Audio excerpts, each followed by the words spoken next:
The Premier League season is over, so I'm going to react to my preseason predictions. I wasn't recording videos at the time, so you guys are just going to need to believe me when I say that these are my actual predictions. As we'll see throughout, I got some of them horribly wrong, so I would have changed a few if I had less integrity.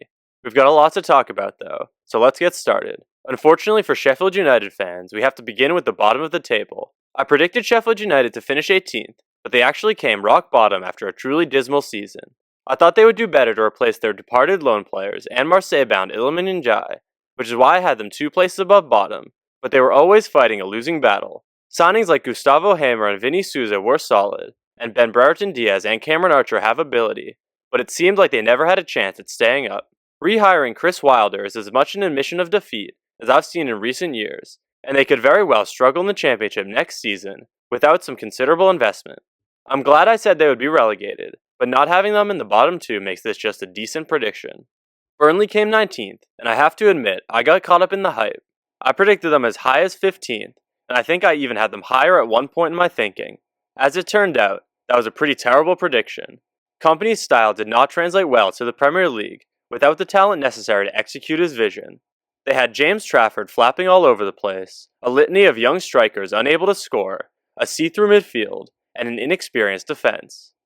Other than a decent run in the back half of the year, they never looked like a Premier League quality team. Now with Kompany potentially considering his future, I'm curious about Burnley's plan for next year, and whether they can convince their manager and best players to stick around. I think they have a better chance than Sheffield United of coming back up, but it's no sure thing. The final relegation spot went to Minnow's Luton Town, and like many people, I had them down in 20th in my predictions. Despite being a surprisingly plucky team, if we're being honest, Luton still struggled to get results for most of the season. A resurgent Ross Barkley was a fun watch, as were players like Alfie Doughty and Elijah Adebayo. I respect Luton's transfer strategy, commitment to sustainability, and willingness to stick with Rob Edwards, and I don't think people realize just how unlikely their journey to the Premier League has been. I'd love to see them back soon, but realistically, it will be difficult to replicate their rapid ascent. In terms of my prediction, it's just okay. Nottingham Forest were lucky to finish just outside the relegation zone, but before the season, I was much more confident about their chances, putting them all the way up in 13th. Sure, Forest dealt with a points deduction, but for all of their transfer spending and talent, their season was a huge underachievement. I also feel like they've allowed themselves to become one of the more hated teams in the league, especially of the clubs outside the top 6, because of their reckless spending and their allegations of conspiracy. In my opinion, sacking Steve Cooper for Nuno is nonsensical, and they could have a great team if they committed to one strategy in the market and concentrated on developing players like Hudson-Odoi, Awoniyi, Gibbs-White, Murillo, Sangare, Montiel, and others. My prediction was definitely a terrible one, because 13th is generous for the calamity that was Forest's season. Brentford finished 16th, and again, I was too high on them prior to the start of the season. I had them in 12th place, a prediction I made even though I knew that Ivan Toney would miss a huge part of the year. But unlike missing Forest's place by 4 spots, I feel like Brentford played roughly to a 12th place level throughout the season. Their underlying numbers would put them higher up the table, and injuries to some of their other goal threats really undermine their squad's quality. I am a little concerned about their defensive frailties, but I have faith that Thomas Frank will right the ship next season and finish closer to mid-table than the relegation zone. The whole calculation changes though, if he's poached by Chelsea or someone else this summer. In 15th place we have Everton, and this is another of my terrible predictions. I had Everton joining Sheffield United and Luton Town in the relegation zone, and I even predicted them to finish below Sheffield United. In reality, Sean Dyche had Everton playing well enough to comfortably be above the relegation zone despite multiple points deductions. I didn't foresee just how solid Dyche would make the defense, and I especially did not envision the emergence of Jared Branthwaite. In my defense, I still think that Everton's squad is terrible. They had Ashley Young playing significant minutes, and their attacking options are among the worst in the league. In fact, they scored the second fewest goals to only Sheffield United, and underperformed their XG by 14. The club also remains in deep financial trouble, so they could very well be relegated in the next few years. But for now, I was very wrong with this prediction. Wolves ended the season just above them in 14th, and although on paper that seems pretty close to the 17th position that I predicted them to finish in, I feel like I missed on this prediction.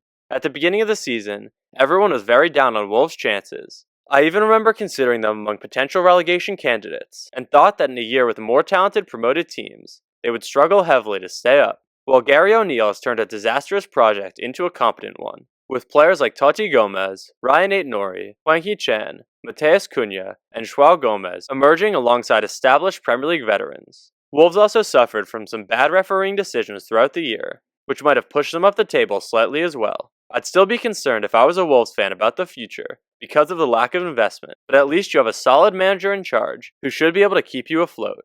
Next is Fulham, who I predicted to finish 16th, but actually came 3 places higher. I'm honestly content with this prediction, because even though Fulham did have decent stretches at times, they're still a relatively mediocre side. I don't mean to discredit the whole team, because lots of Fulham players had great performances this year. Rodrigo Muniz, Calvin Bassey, Anthony Robinson, Bernd Leno, and Willian among them. But these are not players who are going to push your team very high up the table. I would compare them a lot with Everton, but just a little more boring. Marco Silva, like Sean Dyche, is another very underrated coach. Even though they outperform my predictions slightly, barring a great transfer window, I think Fulham will be in a similar position next year.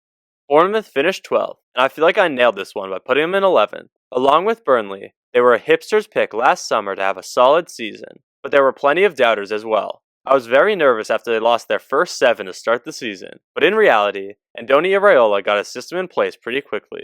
Dom Solanke proved his Premier League quality, and their young defense was decent all year and has plenty of room to grow. They even had talented players like Hamid Jr. Traore, Tyler Adams, and Romain Faivre who are outside the fold this season, as well as young starlets like Alex Scott, Dango Ouattara, and Luis Sinisterra who are still developing and earning minutes. Shout out to Ryan Christie for racking up 35 excellent starts in a new, deeper-lying role.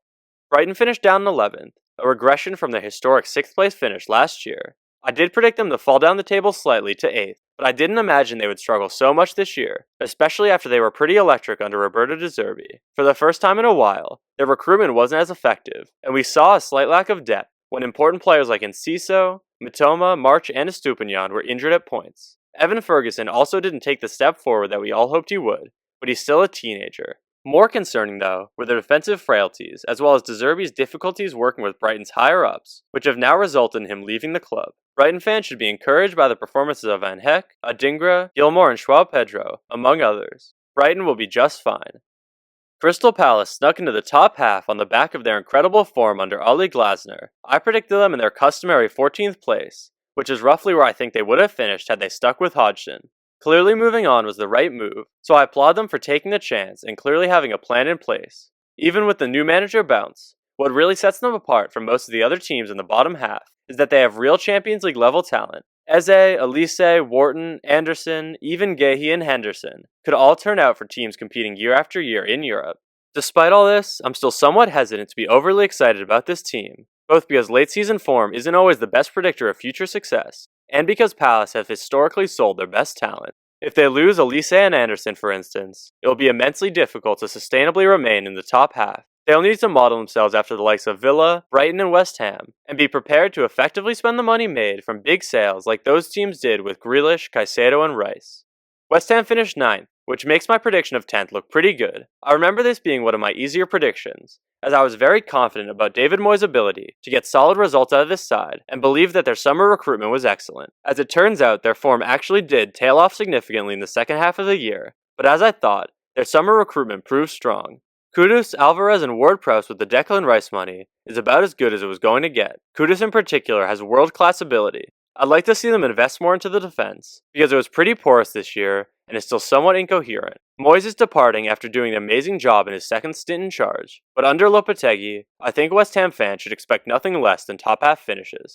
And now we arrive at Manchester United, who finished down in 8th in one of their worst ever Premier League seasons. To be honest, as a relative neutral, I have a large amount of disgust for the way Manchester United have been run over the past decade, and this season was a real manifestation of their dysfunction. While everyone around them is forming a project with some semblance of identity, United are stuck in a revolving door of hubris. Every so often, they escape, only to be pulled back down by their pride. I predicted them to come fourth after their third place finish last year, but that was obviously a terrible prediction. Their finish last year was less a reflection of their ability, and rather an indication that they tried to win by selling out Ten Hag's vision for points. That lack of improvement showed this year when injuries and poor form hit, and there was no style of play or culture for the squad or the fans to fall back on. Admittedly, they had lots of injuries, but even if they manage to get more points next season, they're no closer to winning a title than they were with Pogba, Zlatan, or Lingard in the team. I've been a Marcus Rashford defender in the past, but I think this season made it clear that his head is elsewhere. The only long-term positive to take from the season for United is the quality of their young trio of Højlund, Garnacho, and Mainu.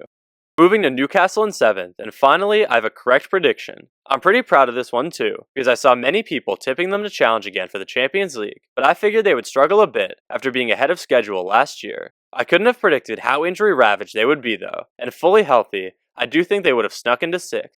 Despite lots of noise around Newcastle and their poor form earlier in the year, I actually think their season was a success. They competed well in a tough Champions League group, and overcame lots of challenges in the league. It's very clear what direction the club is going in, and outside of Sandro Tonali's unique circumstances, they haven't really gone wrong in the transfer market. It will be interesting to see what type of spending and selling they do in the summer, because supposedly they need to sell a big asset like Bruno Guimaraes. I think they'll get back to competing for 4th next season, which would be another great step in their rebuild.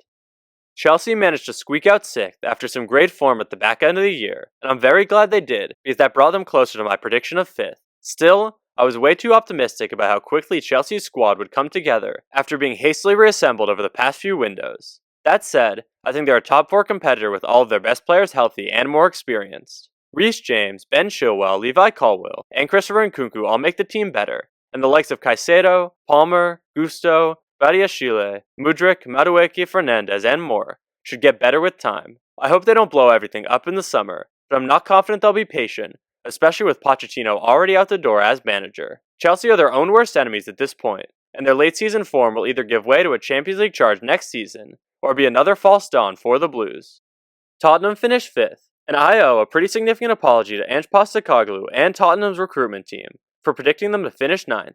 I was in the majority with my prediction, as we all believed that the loss of Harry Kane would be detrimental to their top 4 hopes. Combine the loss of Kane with Son's poor form last season, as well as the lack of top-tier talent in the squad, and I think we were justified in believing Spurs would struggle. But where I gave Chelsea the benefit of the doubt that they would quickly turn things around, I should have given Tottenham that same grace. Postecoglou came in and won 3 consecutive Manager of the Month awards to start the season.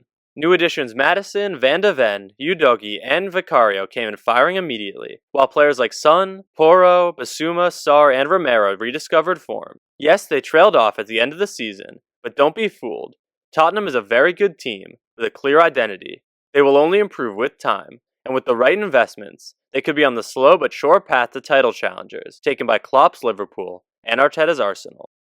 Congratulations to Aston Villa for securing Champions League football for the first time since 1982-83. I was bullish on Villa coming into the season, predicting them to finish 6th above Newcastle, Brighton, and Tottenham, but I did not foresee just how good they would be this year. Ollie Watkins was a legitimate Player of the Year candidate. Their defense was impressive, and the likes of Douglas Luiz, Leon Bailey, and John McGinn took their games to new heights. Ironically, the player I thought would propel Villa into the European places for a 2nd consecutive season was £50 million man Moussa Diaby, who in reality struggled to maintain his early season quality. They also achieved this feat without the consistent services of Tyrone Mings, Alex Moreno, Jacob Ramsey, Morgan Rogers, and Boubacar Kamara. Even in what might be a more top-heavy league next year, I think Villa have what it takes to defend their top 4 status. Moving into the top 3, I correctly tipped Liverpool to finish in 3rd place. I actually didn't expect them to be solidly in the title race for as long as they were though, because I felt Arsenal and Man City were just that much more solid, but to Jurgen Klopp's credit, he managed to get a lot out of a somewhat disjointed midfield and an attack that sometimes lacks goals with Diogo Jota injured. Players like Van Dijk, Quansah, Gomez, Endo, McAllister, Bradley, and of course Trent and Salah were impressive, but they just had less firepower than their title rivals. Unfortunately for Liverpool fans, they only managed to capture the Carabao Cup, and Klopp's departure will inevitably be the most memorable moment from this season. Looking ahead, Arne Slot will have a gargantuan task to maintain the level of competitiveness that Liverpool have displayed over the past few years, and he has some big decisions to make soon. As we all know, Arsenal were runners-up for a 2nd consecutive year after having the title race in their hands, but this season, no rational fan can accuse them of bottling the league. I did predict them preseason to finish 2nd, but much like I said about Liverpool, I didn't think they would push Manchester City all the way to the end like they did. 89 points and a positive 62 goal difference is elite, and it would have won them the league in many other seasons, including last year, when City racked up 89 points and a positive 61 goal difference. They have amassed a collection of truly elite talent in Rice, Saka, Odegaard, and Saliba, and what now sets them apart from the trailing pack is their tactical consistency thanks to Arteta. I think we're seeing a team who will win a Premier League title in the next 3 years, so Arsenal fans, be patient. You'll be back on the top of the mountain soon. And lastly, Manchester City made it look easy at the end of the year to secure their 4th consecutive league title. Of course I predicted them to win the title, but that wasn't too bold. There's not much praise that I can heap on this team that hasn't already been said, but I have a few major takeaways from this season. Firstly, if he wasn't already, Pep is the best manager of the modern era, and it isn't particularly close.